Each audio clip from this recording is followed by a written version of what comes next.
On the 23rd of September 1989, Scotland lost one of its foremost railway photographers, with the death of W.J.V. Anderson at the age of 57. As a schoolboy, he'd developed a fascination for the steam locomotive, and taking up railway photography was a natural progression. By the 1950s, Bill Anderson was recognized by many as one of the finest railway photographers in the country. As the 1950s came to a close, Bill added a cine camera to his collection, employing his formidable skills to film the fast-changing railway scene in Scotland.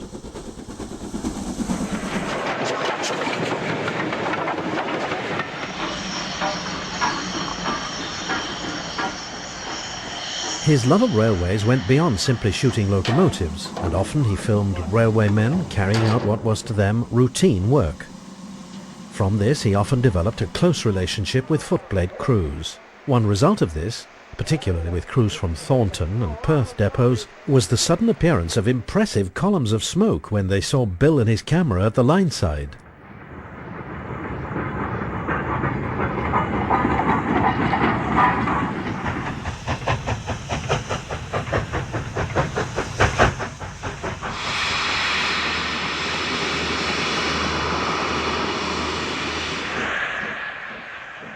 At the start of his photographic career, Bill would frequently ignore locomotives in a poor condition, as he could almost guarantee that a clean locomotive would come along shortly. But by the 1960s, dirty and run-down locos were the rule, and frequently the only locomotives to be found in a clean external condition were those working enthusiast specials. Fettykill paper mills in the Fife village of Leslie, the focus of Bill's professional life in his role as chairman of the family papermaking business.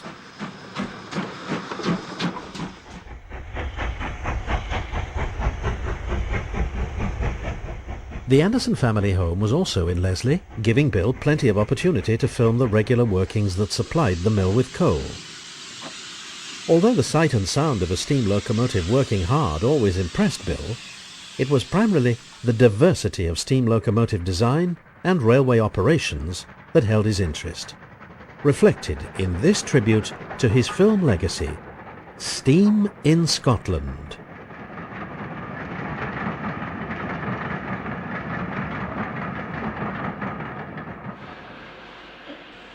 A relatively short drive from Bill's Leslie home was Perth, one of his favourite haunts, and on a summer evening in the early 1960s, a Class V2 enters Perth General Station with a postal working.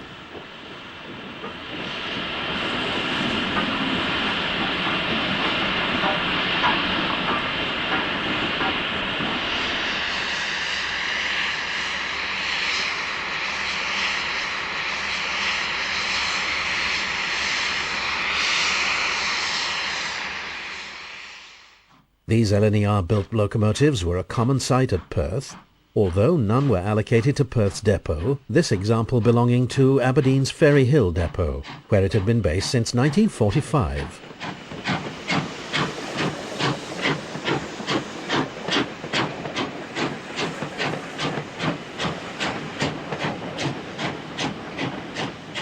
Another LNER design, the mixed traffic Class B1s, were also regular visitors to Perth. Following the B1 into Perth station from the south was the British Railways mixed traffic equivalent, a standard Class 5 number 73152, heading a Glasgow Buchanan Street to Dundee West service.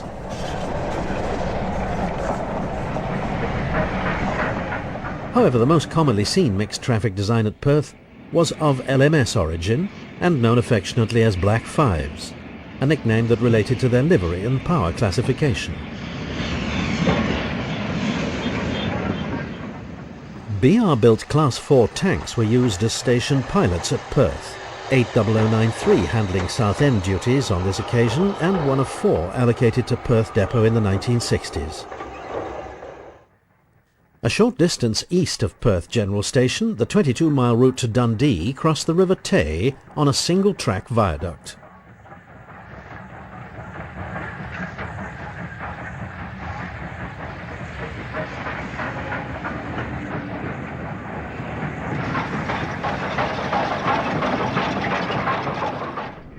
This stone and iron viaduct replaced the original wooden structure.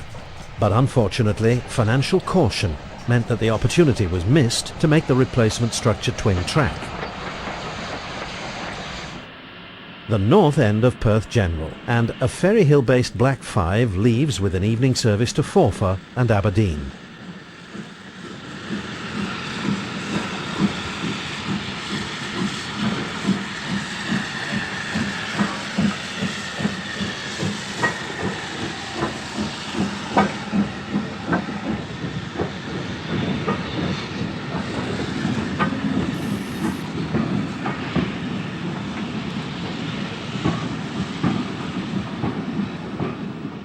Arriving from the north was an Aberdeen to Glasgow express headed by a Class A3 Pacific 60100 Spearmint. Always a Scottish-based locomotive, Spearmint was immortalised by Haymarket driver Norman MacKillop in his book Enginemen Elite.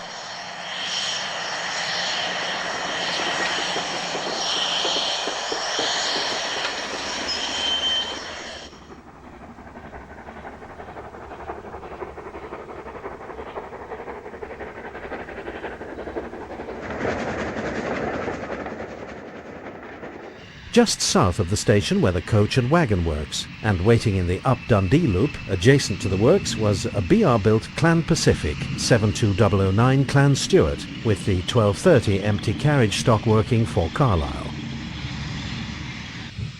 Clan Stewart was the last of the 9-strong class to be built, leaving crew works in March 1952.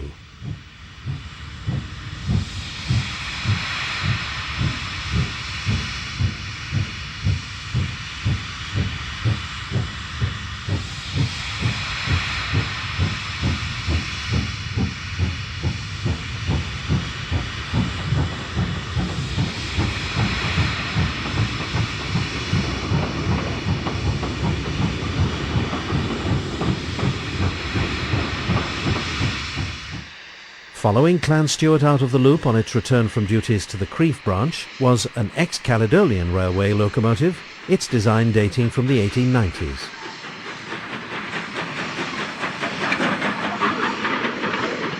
In stark contrast to the size of the Caledonian locomotive were the ex-LMS Duchess Pacifics, regular visitors to Perth Motive Power Depot after their introduction in 1937.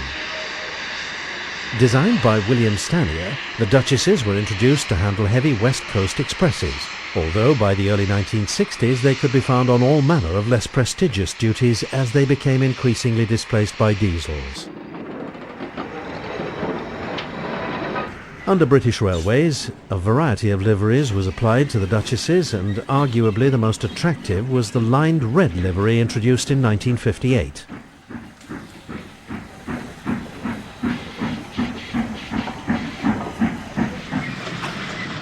In answer to the introduction of streamliners by the rival LNER, the first Duchesses were constructed with streamline casings, but the casings proved troublesome to shed staff when carrying out maintenance and were removed in the 1940s. Built at Crewe in 1943, 46247 City of Liverpool lost its streamlined casing less than 4 years later, and at that stage smoke deflectors were fitted, resulting in the form which became so familiar to the rail enthusiasts of the 50s and 60s.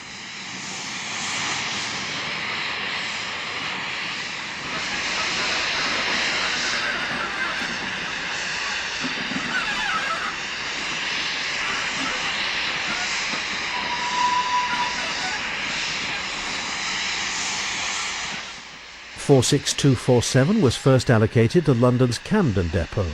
It then transferred to Carlisle Kingmore in 1961 and 2 years later returned to its birthplace Crewe to be cut up for scrap.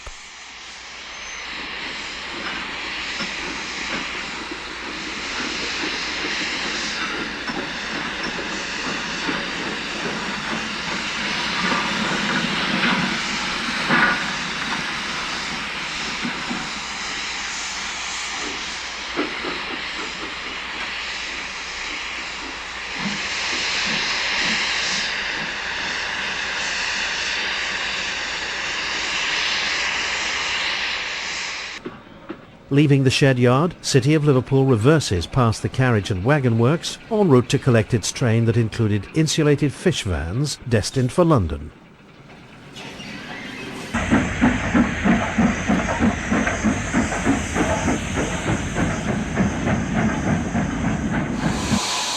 Forerunners of the Duchesses were the Princesses, Stannier's first express locomotive design for the LMS, the experience gained from their operation leading directly to the development of the more powerful Duchesses. Number 46200, the Princess Royal, was one of 2 prototypes built at Crewe in 1933, and subsequently the 12 locomotives of the class were known officially as Princess Royals, although they became better known as Lizzies, a nickname derived from the second of the class, Princess Elizabeth. 46200 was named in honour of Princess Mary, who in 1932 had been given the honorary title of the Princess Royal. Examining the Lizzie was Perth driver Charles Bramham, who joined the railways in 1941, the start of a career spanning 49 years. LMS Pacifics regularly shared Perth Yard with LNER-designed Pacifics, in this instance Edinburgh-based Class A1 60152 Holyrood. Although designed by A.H. Peppercorn, none of the A1s ran under LNER ownership, the first of the class entering traffic in August 1948, 8 months after nationalisation of the railway companies. The most famous of the LNER Pacifics were of course the streamlined A4s, 60024 Kingfisher, reversing out of the yard prior to working back to its depot in Aberdeen. The final view of a Pacific in Perth Yard is of 46255 City of Hereford, one of the last members of the 38-strong class to remain in service, surviving until September 1964. Class 5s appear to fill Perth Yard, not surprising as the depot had the largest allocation of Black 5s in Scotland. In its 18-year existence, 46255 covered almost 840,000 miles, an impressive figure, but still the second lowest mileage in the class. Perth Depot outlived the Duchesses by a further 3 years, closing in May 1967 and bringing to an end over 110 years of locomotive servicing at this site, although parts of the depot continued in use as industrial units. Travelling south past the depot, an austerity class heads for Fife with coal empties. And following the austerity past Friarton Crossing is a Jubilee, working back to Carlisle. Leaving Perth is 46226 Duchess of Norfolk, with the heavily loaded 4:45 p.m. fish train for Carlisle. And at Carstairs, the Perth crew would leave the Duchess and return north with the parcels working.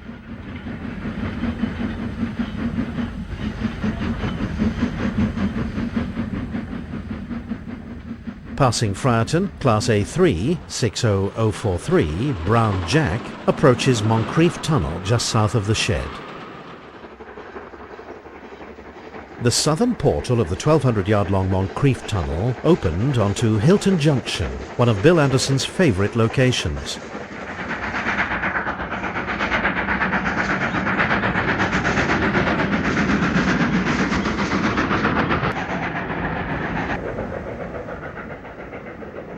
At Hilton Junction, the former North British route to Edinburgh via Glenfarg diverged to the right, while the former Caledonian line to Stirling, Glasgow and the south headed left. At the head of a heavy southbound mail service, A2 Pacific A.H. Peppercorn takes the route for Stirling.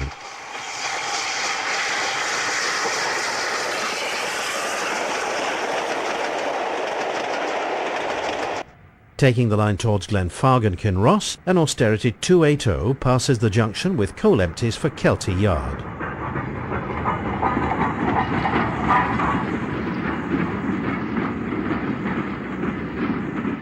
Following the austerity was a Thornton-based B1 61147 with another train of empties.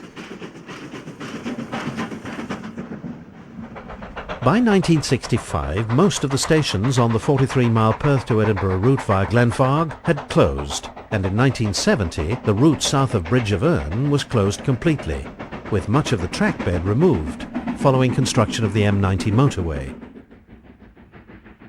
An austerity with coal empties heads south at Balmano between Bridge of Erne and Kinross, a section of track that now lies under the M90 motorway.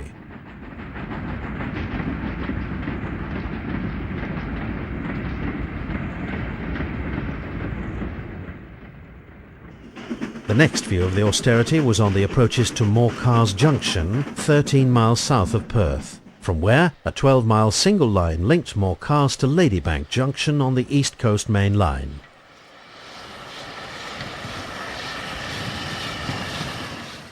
The final view on the Glenfarg route is of A4 60004 William Whitelaw approaching Glenfarg Tunnel at the head of a King's Cross motor rail service.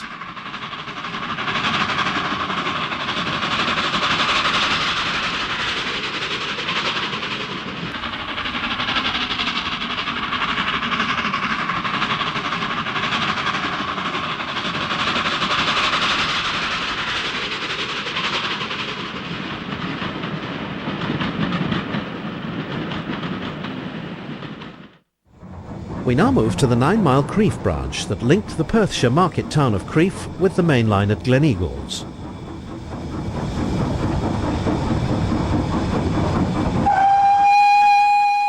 The first station was Tullibardine, just over 2 miles from Gleneagles, where trains stopped only by request.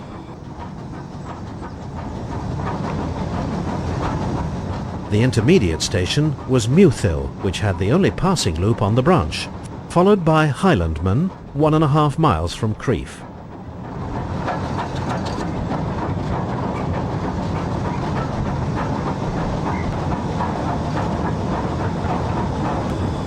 On the outskirts of Crieff, the Gleneagles branch ran parallel with a 17-mile single-track route that ran east from Crieff to Madarty, Methven Junction and Armonbank, joining the Caledonian Main Line north of Perth. Crieff is the second largest town in Perthshire and once enjoyed a high level of traffic with its links to Perth and Gleneagles, together with a westward line to Comrie and Balquhidder that allowed travellers from Dundee and Perth to travel directly to Oban and the coast. However, after 1945, traffic levels declined sharply and the line west of Comrie closed in 1951, with the Crieff to Comrie section closing in July 1964, making Crieff a terminus. On the return to Gleneagles, the first stop was at Highlandman, where the crossing gates and signals were under the control of the station's leading porter. 20 minutes were allowed to cover the 9 miles from Crieff to the junction at Gleneagles, and as an economy measure, diesel rail buses were tried on the branch, but they struggled on the gradients.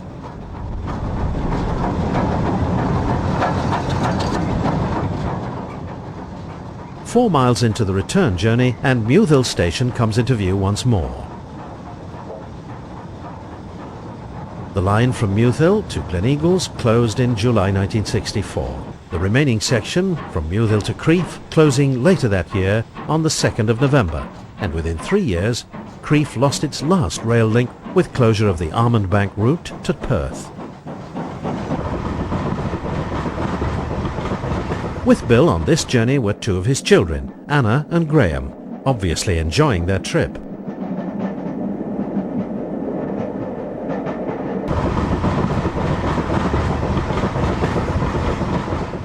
As the branch train approached Gleneagles, a Class V2 was approaching the junction from Perth, 15 miles to the east. Crieff Junction was renamed Gleneagles in 1919 and rebuilt by the Caledonian Railway as part of the programme to establish Gleneagles as a major golfing venue, the centrepiece being a 270-room hotel a mile from the station. Reflecting the importance of the hotel, many mainline passenger services called at Gleneagles.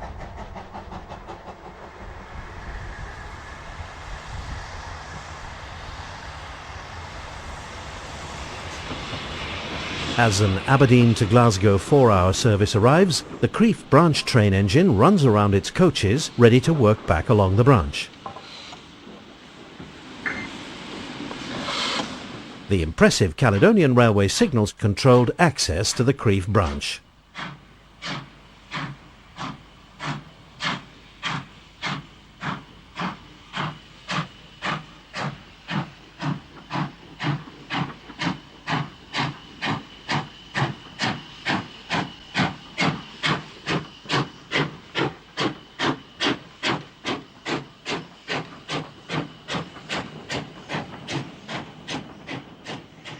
From 1962 to 1965, the A4 Pacifics enjoyed a renaissance when they were employed on expresses between Glasgow Buchanan Street and Aberdeen, using the former Caledonian Main Line route via Perth and Forfar.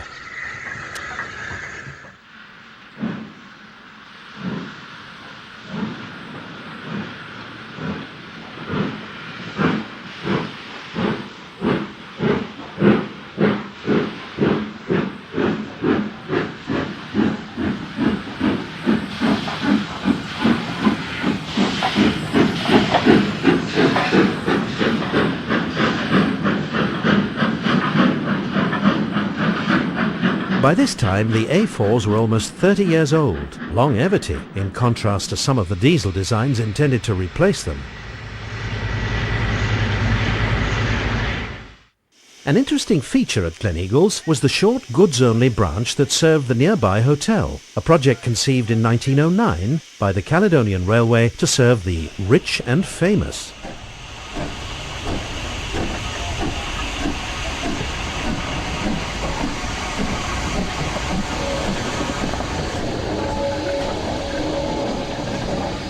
Construction was delayed by the outbreak of World War I, but the hotel eventually opened in 1924 under LMS ownership, quickly establishing itself as one of Scotland's premier hotels with its championship golf courses and other sporting facilities.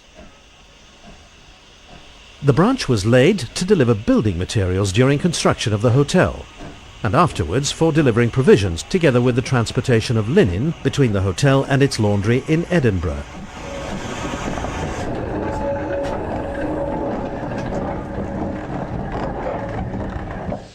On the first part of the journey from the hotel to Gleneagles, it was the practice to draw wagons, with engine crews instructed not to exceed 8 miles per hour on the branch.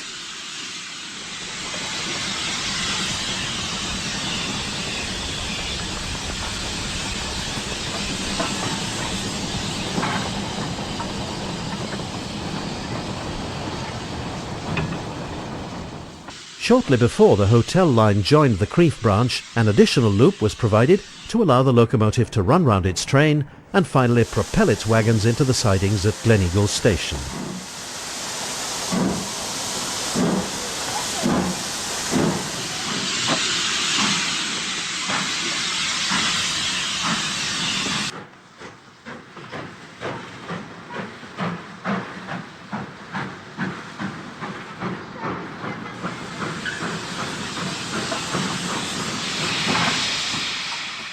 The branch rapidly lost traffic to road transport in the 1950s and closed completely with closure of the Gleneagles to Crieff line.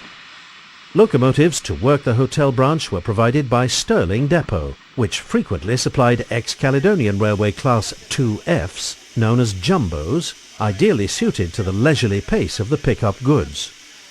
However, locomotives for the Crieff branch were supplied by Perth, usually a Black 5.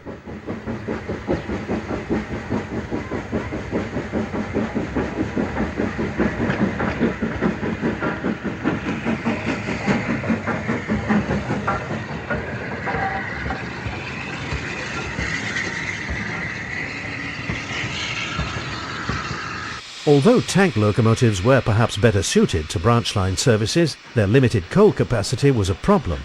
So Black 5s remained in charge until the branch closed.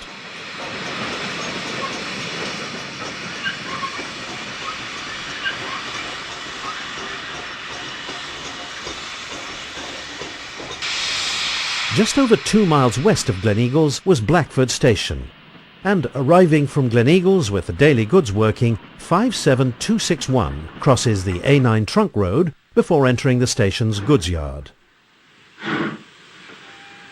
A Black 5 races through Blackford with an Edinburgh Princes Street to Perth service. Blackford Station closed to passengers in June 1956, although goods traffic carried on for several more years.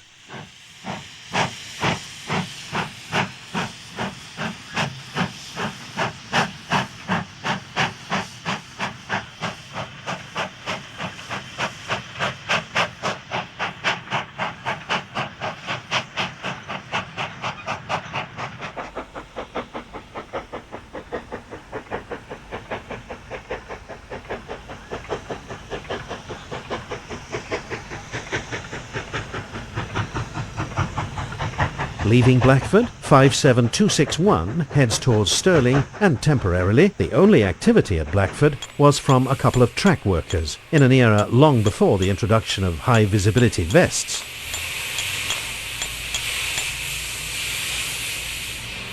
Heading a Glasgow Buchanan Street to Aberdeen Express, 60027 Merlin passes Stirling Depot. Filmed from Kerse Road, a goods working accelerates past the depot's coaling stage. Designated 63B and later 63J under British Railways, the former Caledonian Railway depot closed in 1966.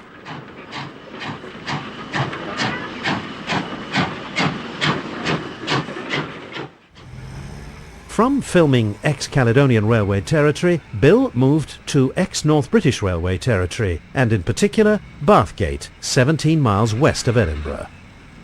In common with the Caledonian Railway, the North British favoured 060 tender engines for handling much of its freight traffic. And at Bathgate, where freight formed most of the duties, ex-North British Class J36s were the largest single class at the depot. Although dating from 1888, the simplicity of the class's design and high route availability ensured their survival, and for these reasons they were chosen for overseas duties in World War I. Returning to traffic after the war, 25 of the locomotives received names relating to their wartime duties, and one of these, 65243 Maud, named after Lieutenant General Frederick Maud, survives to this day, following its purchase by the Scottish Railway Preservation Society in 1966.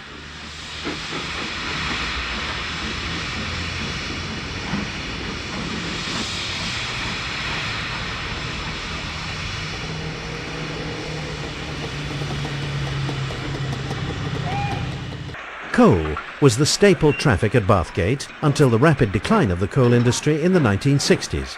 But a variety of other traffic kept the lines in use until the 1980s.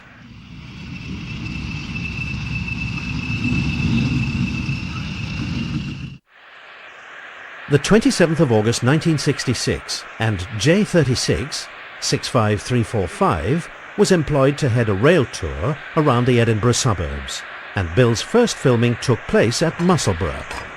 Passenger services ended in 1964 and freight services 7 years later when the branch closed completely.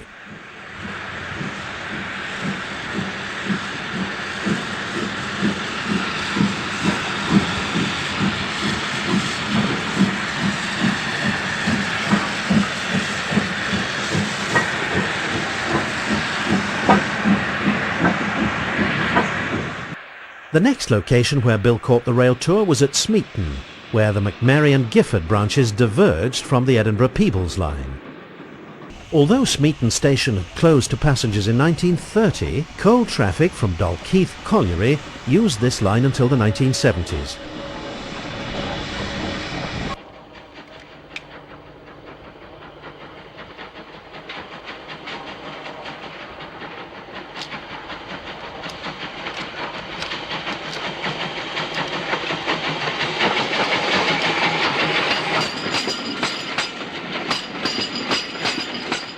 As if on cue, smoke was in abundance for Bill's final views of the rail tour.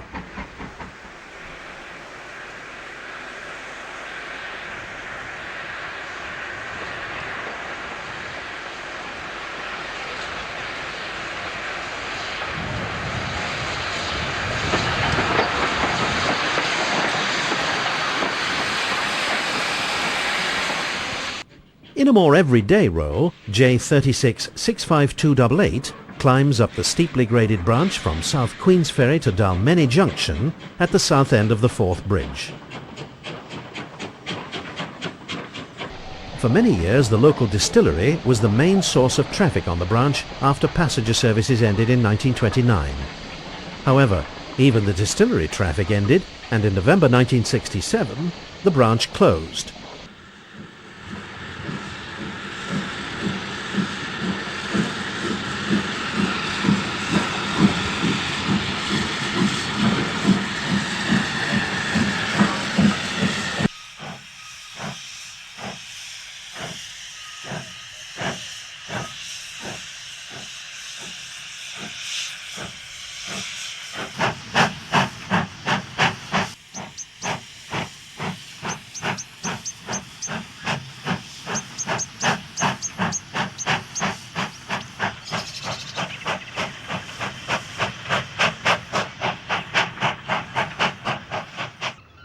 Until the opening of the Forth Road Bridge in 1964, there were only two ways to cross the Narrows at Queensferry, either by using one of the ferries or by using the railway bridge, which had opened in 1890.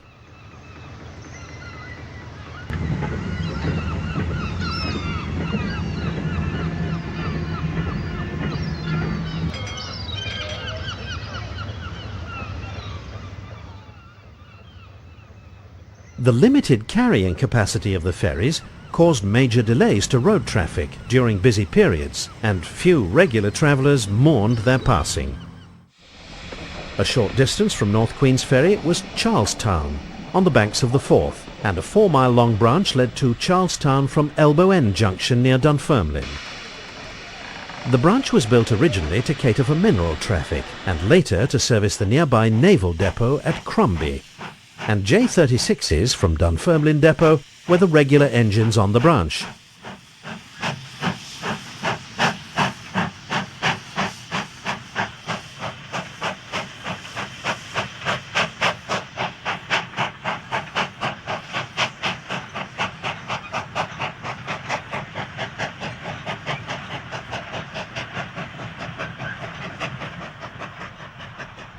(65323) heads back to Dunfermline with the daily goods working, a service which ceased in 1964 with the closure of the branch.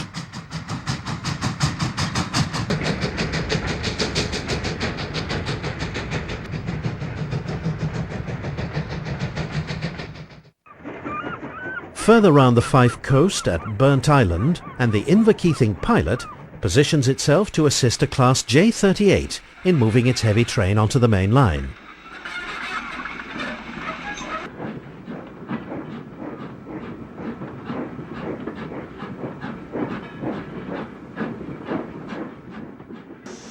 The leading vehicles were 20-ton press-flow wagons containing alumina from the British aluminium plant at Burnt Island and destined for the aluminium smelter at Fort William.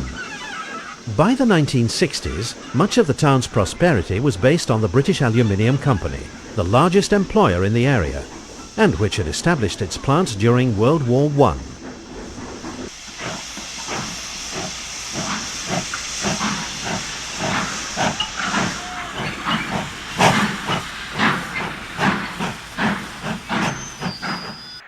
Leaving Burnt Island with alumina, the J38 would almost certainly require assistance from the Inverkeithing Pilot on the climb to the Forth Bridge.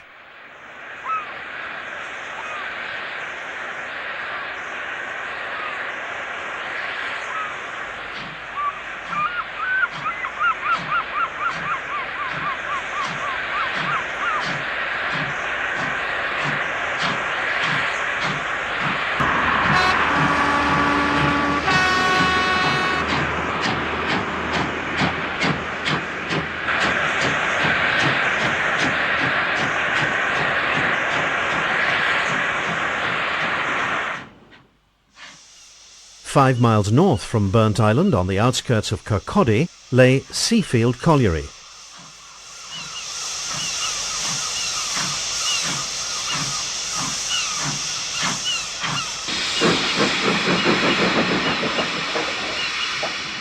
Thornton Depot handled workings from the pit, and on the day that Bill visited, J36 65345 was in charge of shunting the sidings.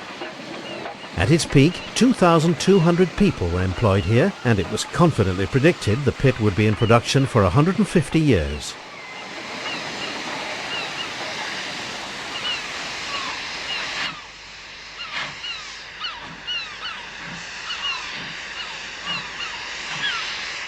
The mine ceased production in 1987.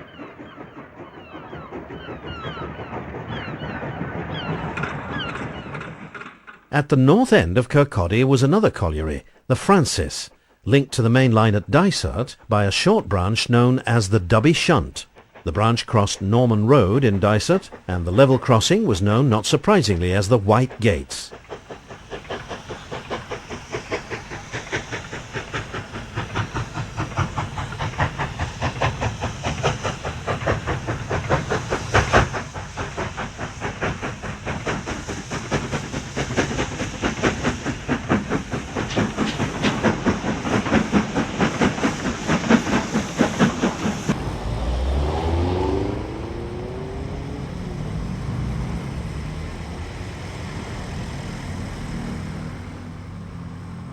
In the exchange siding at the top of the branch, loaded wagons were exchanged for empties, which were then propelled back to the pit. The branch gained its colourful name from the Francis Colliery, which was known locally as the Dubby, the name taken from the nearby Dubby Braes, the word Dubby itself meaning a seashore rock pool. The Francis Colliery closed in 1975 and with it the Dubby Shunt.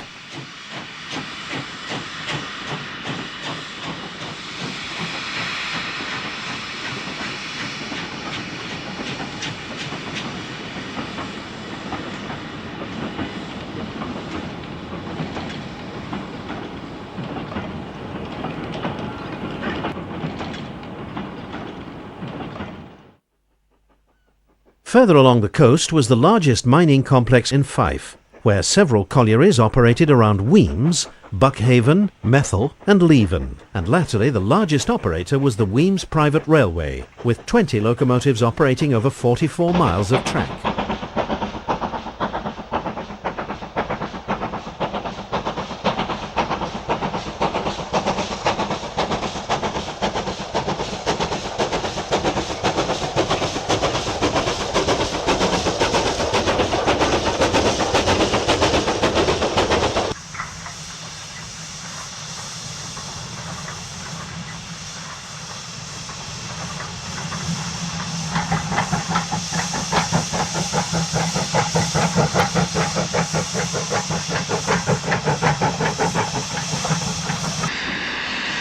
The coal capacity on the tank locomotives was inadequate for the lengthy period spent away from their depot, and a feature of the WPR locomotives was the attachment of a bunker wagon to act as supplementary coal tender. At the time of nationalisation, the Wemyss Coal Company possessed 4 locomotive cranes employed primarily on permanent way duties.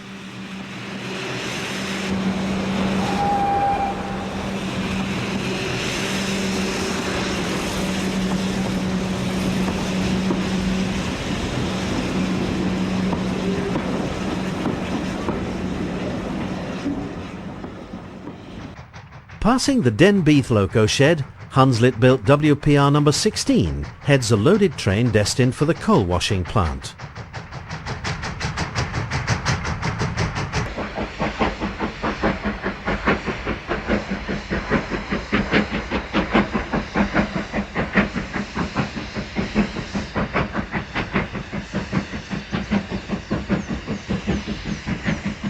With closure of the Wellesley Colliery in July 1967, only the Michael Colliery was left in production. But on the 9th of September that year, an underground fire broke out in the Michael, resulting in its closure.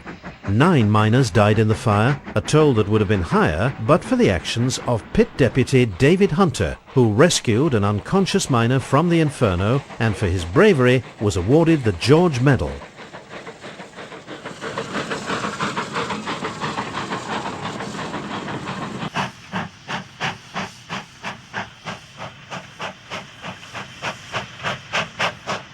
Closure of the Michael put over 2,000 men out of work, and within a further 3 years, mining activity in the area ceased completely.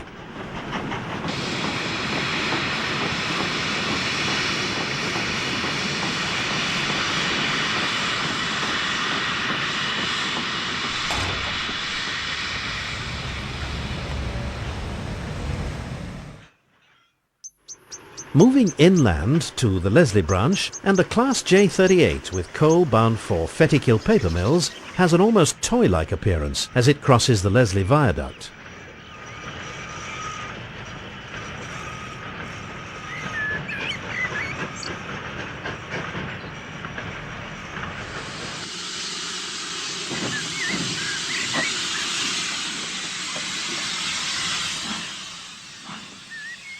A small industrial town in central Fife, Leslie Station lay at the end of a 4-mile-long branch that linked the town to the East Coast Main Line.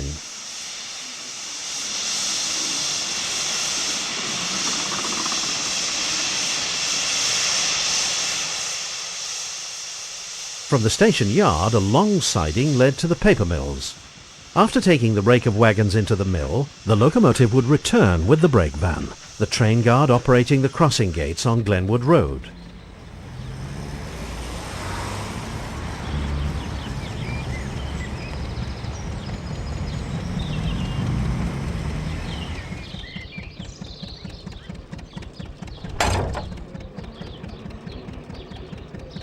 Bill had entered the family business at Fettykill Mills after his national service, and after a thorough grounding in all aspects of the manufacturing process, he had progressed to chairman following the death of his father. After depositing the full wagons in the mill's sidings, the locomotive would collect empty wagons and take them up to the sidings in Leslie goods yard.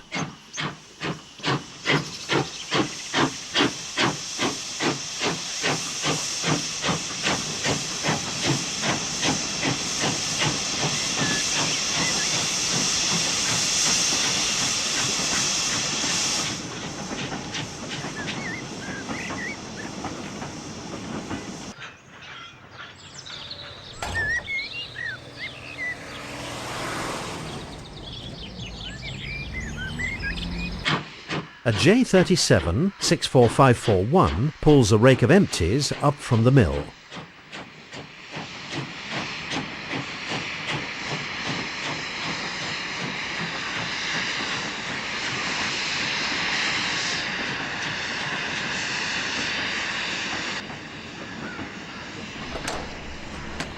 The practice was to push the wagons up the slight gradient onto the viaduct, after which the locomotive took refuge in a siding, gravity causing the wagons to roll into the yard with braking controlled by the guard.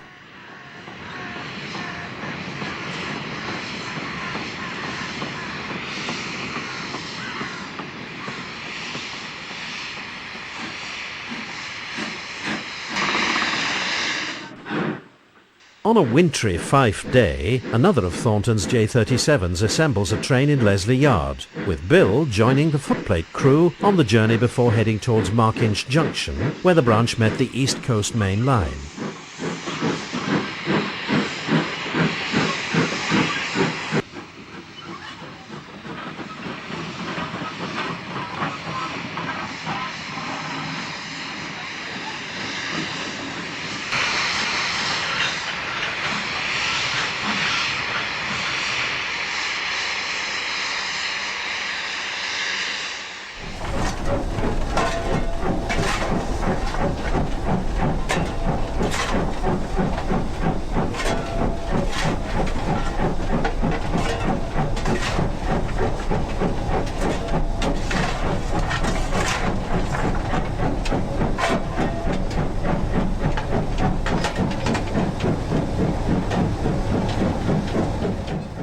After crossing the Leslie Viaduct, there was a temporary halt to the journey as the train crew operated level crossing gates on the Glenwood Road.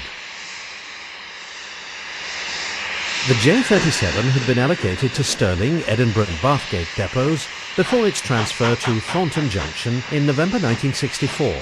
But within a year it was on the move once more when it was transferred to Dundee, from where it was withdrawn in December 1966.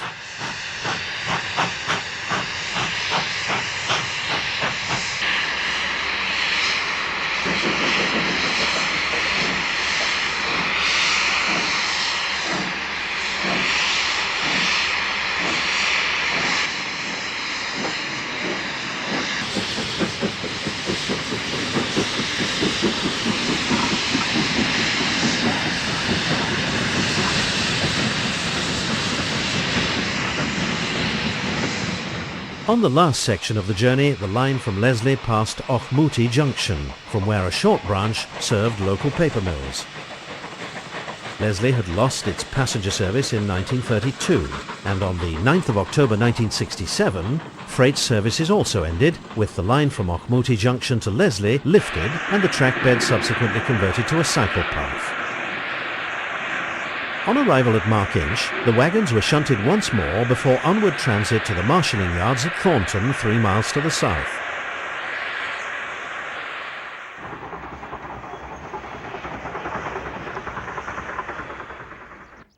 "12 miles west of Thornton, at Loch Awe, in the heart of the Fife coal field, an Austerity 280 crosses the Loch Awe Causeway with a coal working from the Mary Pit to the marshalling yard at Kelty. In common with much of the Fife coal field, the mines around Loch Awe closed in the 1960s, and this area now forms part of the 1,200-acre Loch Awe Meadows Country Park.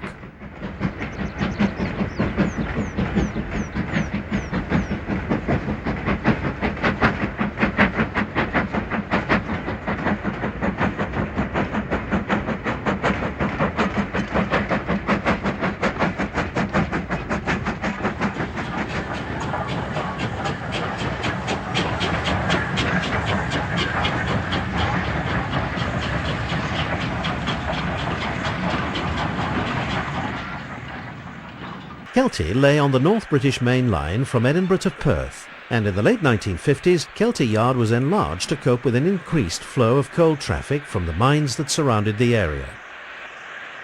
Dunfermline sheds supplied the 4 yard pilots, usually J38s, and they were frequently used to assist heavier trains into the yard, which was a scene of almost constant activity on weekdays. As part of the 1950s modernisation programme, the yard's 12 dead-end sidings had been converted into through lines and electric colour light signalling was installed, controlled from a new signal box.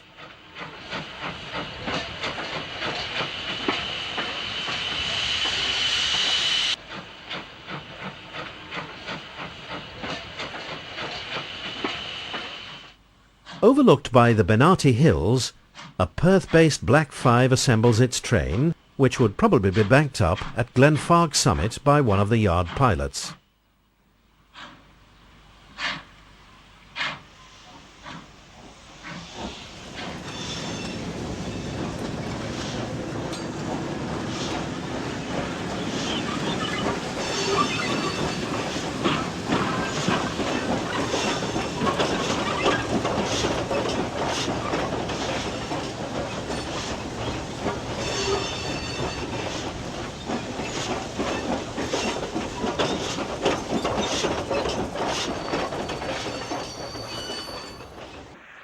With coal destined for Thornton Yard, an austerity moves out of Kelty Yard.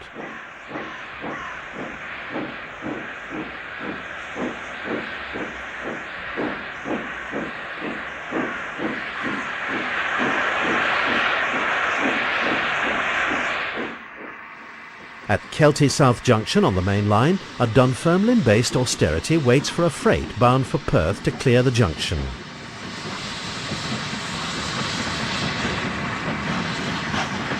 With the passage of the J38 and its freight, the austerity continues its journey to Thornton, joining the Dunfermline to Thornton main line at Lumfinnan's East Junction near Loch Gelly.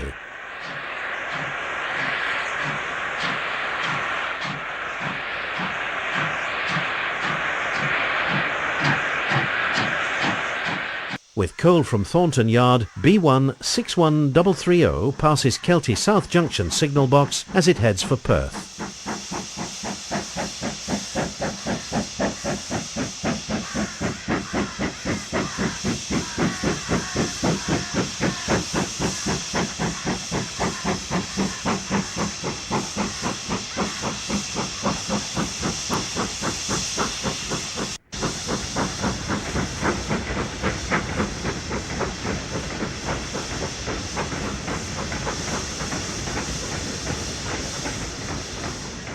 Further north on the main line to Perth, an austerity has just passed the site of Blair Adams Station and is approaching the point where the Crook of Devon to Kinglassie Road crosses the line.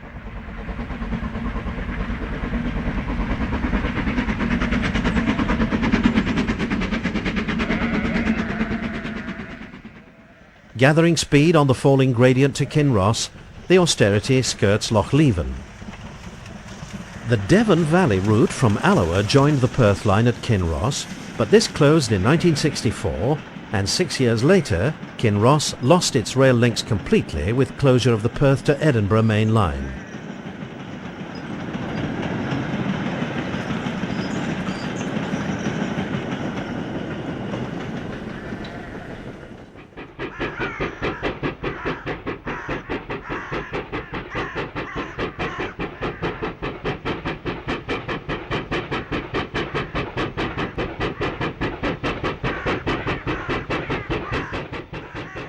Lumfinnan's central junction between Cowdenbeath and Loch Gelly, and a B1 takes the line for Thornton.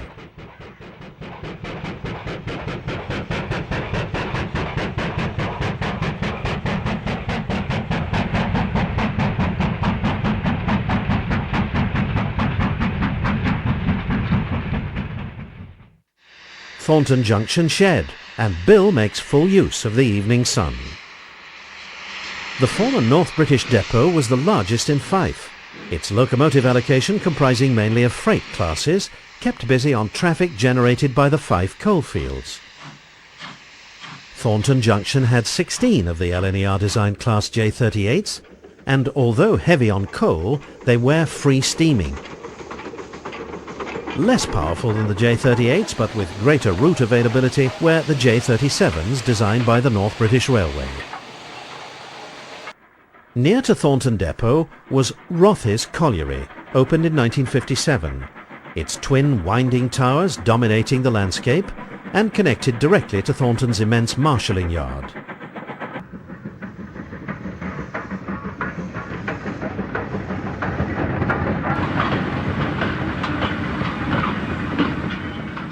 Redford Junction, at the east end of the marshalling yard, gave access to the 4-mile-long Westfield branch, which served an open-cast coal mine, the mine ultimately gaining the dubious distinction of being the largest man-made hole in Europe.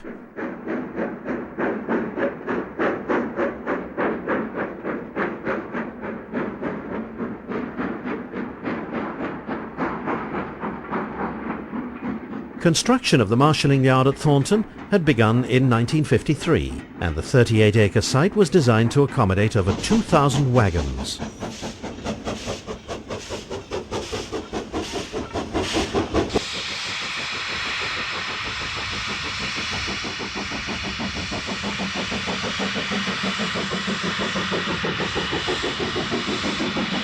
A long-term Thornton engine, Austerity 90472, passes through Cluny Bridge Junction at the west end of the marshalling yard with empties for Dunfermline.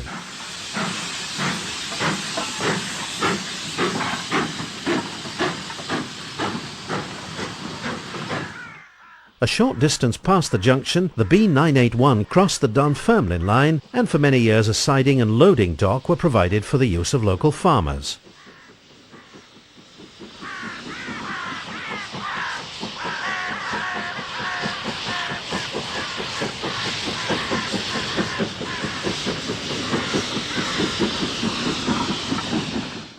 Only a few miles from Bill's home in Leslie was King Lassie Colliery, where he filmed a B1 leaving the colliery with a working for Thornton Yard.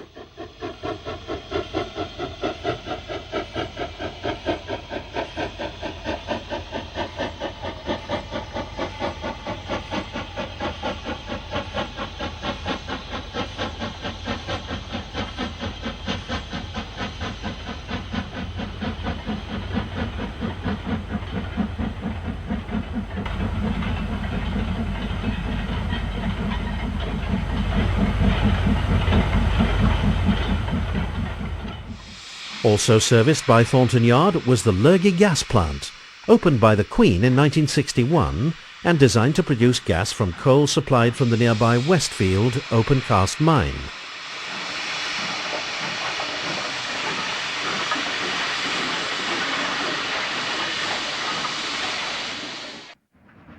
Returning to the East Coast Main Line, an Austerity climbs from Thornton towards Markinch, banked by a J37.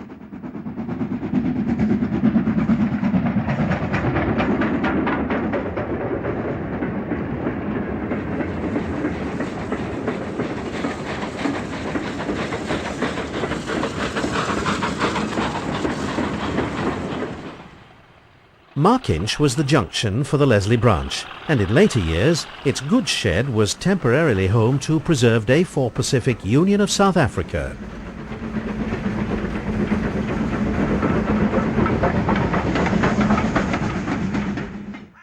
Just north of Markinch, loops were provided at Lochmuir Summit. Passing Lochmuir, an Austerity heads a northbound coal working.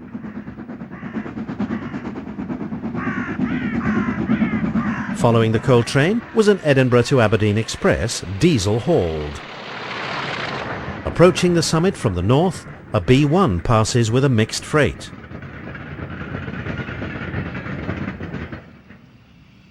Three miles north of Markinch was Falkland Road. Closed in 1958, the elevated station, one of Bill's regular photographic locations.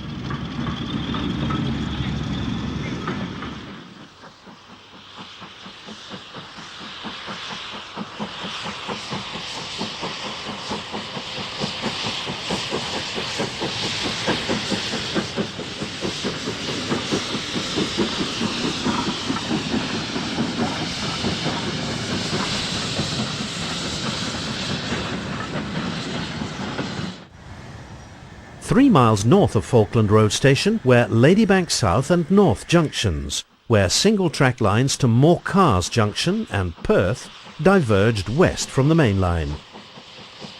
Passing north through the station, a B1 heads for Dundee with a mixed freight.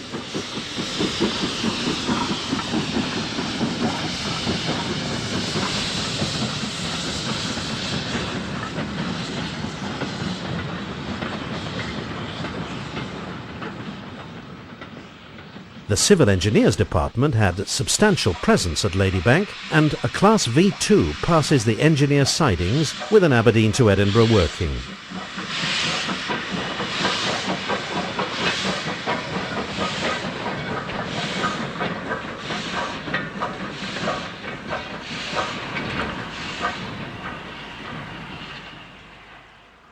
After the Forth Bridge, the most famous bridge in Scotland was the 2-mile-long Tay Bridge. The stumps of the original Tay Bridge piers a vivid reminder of the 1879 disaster.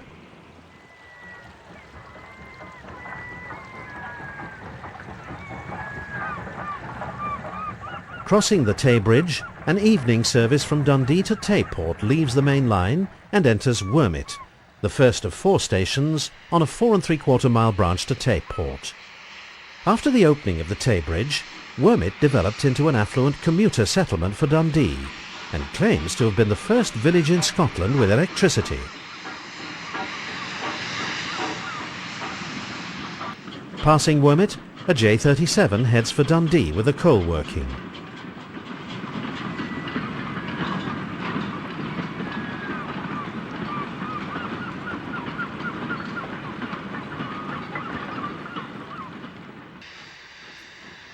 A small yard was provided for the examination of freight trains crossing the bridge, and, leaving the yard, a B1 heads for Dundee. With a slightly more taxing load, another B1 approaches the bridge, passing a Type 4 diesel with a parcels working from Aberdeen.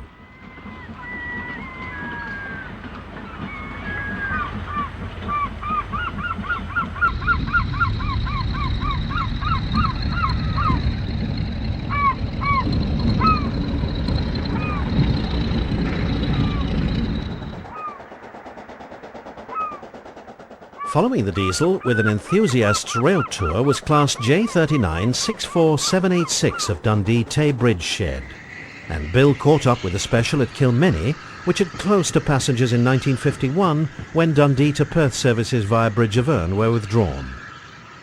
Kilmeny was on a 17-mile route that left the main line at St Fort.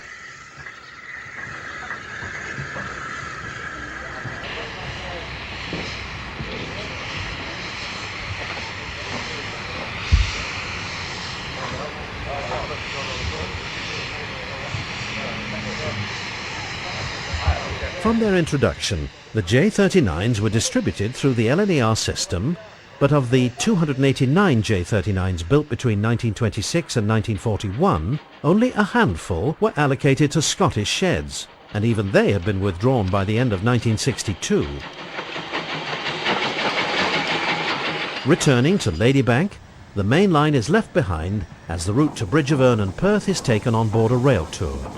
Beyond Ladybank North Signal Box was a 2-road engine shed, but by 1962 its only occupant was a Hunslet-built shunter from Thornton Depot.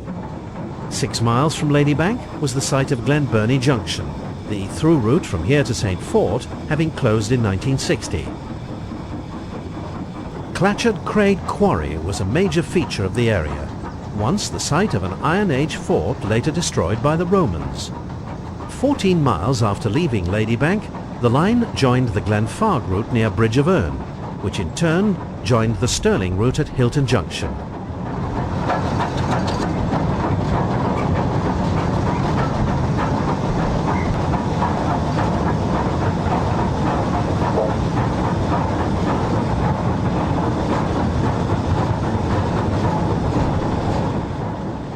We leave the rail tour as it enters Moncrieff Tunnel. Filmed from St Leonard's Bridge, a Royal Scot coasts towards the station, where a Black 5 waits to continue north with the train.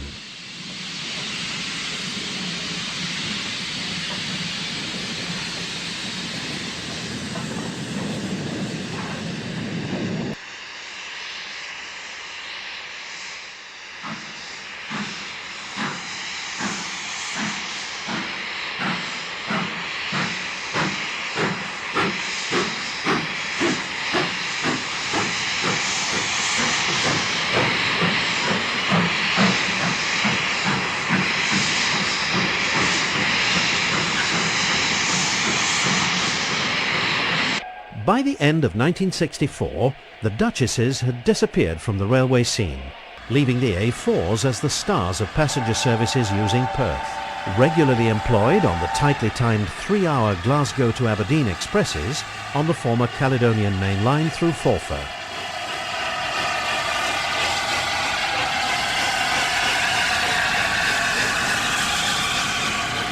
Passing the former Highland Railway engine shed, 60034 Lord Farringdon leaves Perth with a stopping train for Aberdeen, taking 2 hours to cover the 90-mile journey.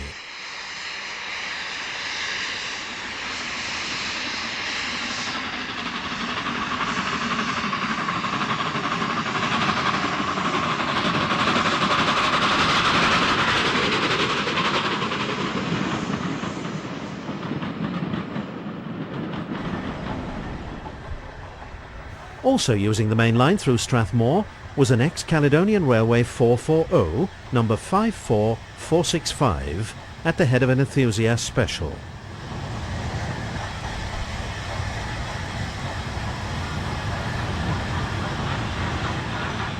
Bill filmed the special at Cooper Angus before racing 17 miles ahead to capture its arrival at Forfar.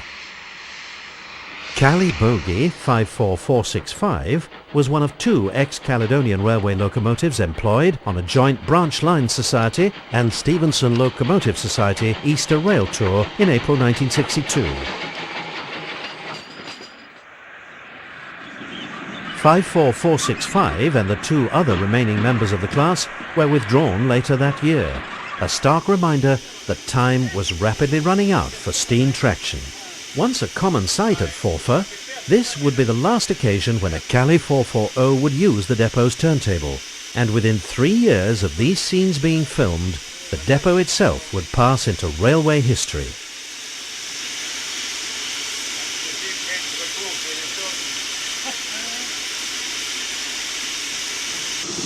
In 1967, British Railway's Scottish region withdrew their last steam locomotive from service.